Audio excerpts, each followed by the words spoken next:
নমস্কার বন্ধুরা, সুখ দুঃখের ক্যানভাসে আপনাদের সকলকে স্বাগত। আশা করছি আপনারা সকলেই ভালো আছেন এবং সুস্থ আছেন।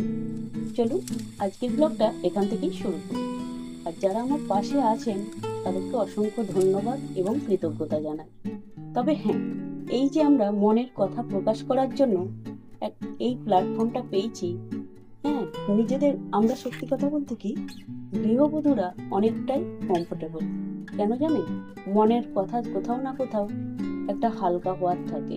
সেই কথাটা আমরা কারোর কাছে বলে হালকা হতে পারি না। কিছু মানুষ আছে কথা বলবার আগেই, কিছু কথা শুনেই তাদের জীবনের সঙ্গে কিছু যদি একটু সামান্য মিল পায়, সঙ্গে সঙ্গে আপনাকে থামিয়ে দেবে এরকম। তাই আমি কোথাও সত্যি কথা বলতে কি অনেকবার বলতে গিয়েও আটকে গেছি, কথা শোনার লোক থাকে না। যাই হোক, চলুন আজকের ব্লগটা এখান থেকেই শুরু করছি।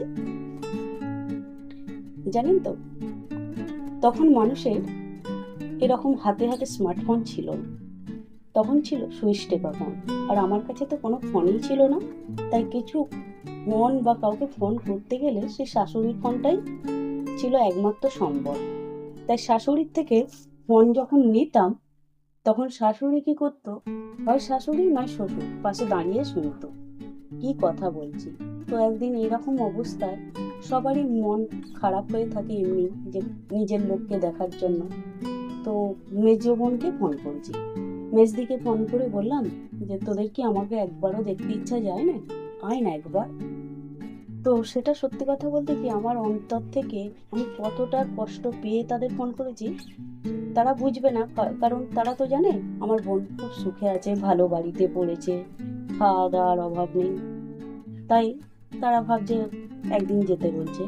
কিন্তু ফোনটা রাখার সঙ্গে সঙ্গে শ্বশুর শাশুড়ি সবাই জেরা করতে শুরু করে দিল।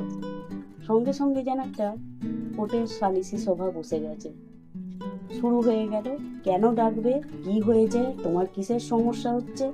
এই কোনো সমস্যা হয়নি, আমি ডেকেছি এমনি আমার বোনদেরকে দেখতে ইচ্ছে, আমাদেরকে বলনি কেন আগে? এই নিয়ে খুব তর্ক বিতর্ক শুরু হলো। জানেন তো কি করবো তখন? যাই হোক, সেই পরিস্থিতি সামাল দিতে যে আমি কি আমার বোনেদেরকে ডাকতেও পারবো না, সেই অধিকারও নেই।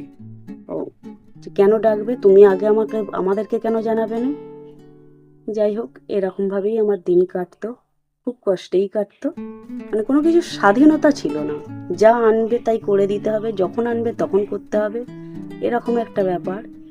তারপরে কিছু কথা বলতে গেলেই দেওররা বলবে তোমায় কে সাহস দিয়েছে এত কথা বলার, এইরকম ভাবেই চলতো। আসছি পরের ভিডিও নিয়ে, ততক্ষণ পর্যন্ত সকলেই সুস্থ থাকবেন, ভালো থাকবেন। নমস্কার।